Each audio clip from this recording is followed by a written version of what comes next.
দেখুন, আমি গতকালকে ক্লিয়ার করেছি, জিম্মি তো আমরা তো জিম্মি রাখি নাই। আমরা আমাদের কর্মসূচি দিয়েছি, আমরা ক্লাস বর্জন করছি, আমরা গবেষণাগারে যাচ্ছি না, পরীক্ষা নিচ্ছি না।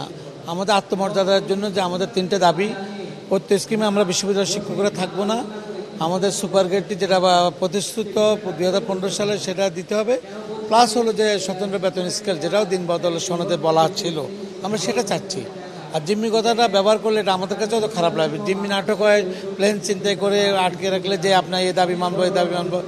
শিক্ষার্থী তো আমাদের সন্তান, আমরা যখন আমাদের দাবি মানা হবে, আমরা বিশেষ ক্লাস নিয়ে, স্পেশাল ক্লাস নিয়ে, বন্ধ গুলো বাদ দিয়ে শুক্রবার শনিবার ক্লাস নেব, অনলাইনে ক্লাস নেব। আমরা করোনার সময় করেছি না, যে যখন সেশন জট হয়ে গেছে, আমরা আমাদের গ্রীষ্মকালীন ছুটি, শীতকালীন ছুটি, আমাদের অনেক ছুটি বাদ দিয়ে আমরা শিক্ষকরা সে কাজটি করেছি। আমাদের দায়িত্ববোধ আছে না দেশের প্রতি, জাতির প্রতি।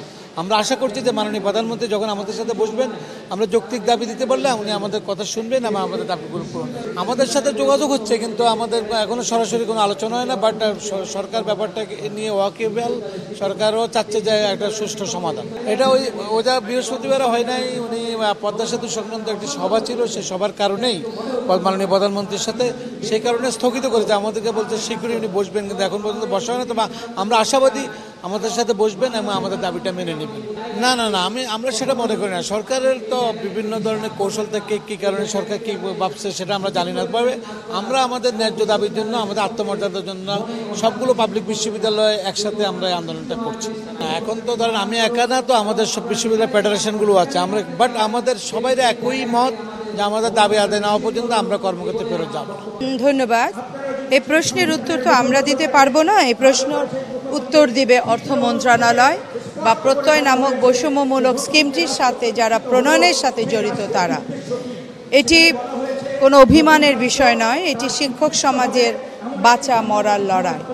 আগামী যে প্রজন্মকে আমরা স্মার্ট প্রজন্ম, দক্ষ প্রজন্ম হিসাবে গড়ে তুলতে চাই, সেই প্রজন্মকে বাঁচাবার জন্য এই ঢাকা বিশ্ববিদ্যালয় মান মর্যাদাকে রক্ষার জন্য আসলে আমাদের এই আন্দোলন। আমি বিশ্বাস করি যে কোনো গণবান্ধব সরকার দীর্ঘদিন এভাবে অচল অবস্থা দেখতে চান না। মাননীয় প্রধানমন্ত্রী অত্যন্ত শিক্ষা বান্ধব একজন প্রধানমন্ত্রী, তার সরকার শিক্ষা বান্ধব সরকার।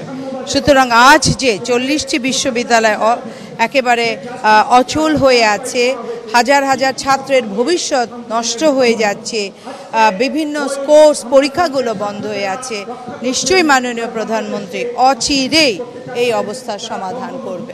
সেটির উত্তর সরকার দিতে পারবে, আমরা নই, আমরা ভুক্তভোগী। আমরা তো ভিকটিম, তো উত্তর দিতে পারবেন না। যারা সমস্যা তৈরি করেছে অর্থ মন্ত্রণালয়, তাদেরকে এই প্রশ্ন করুন।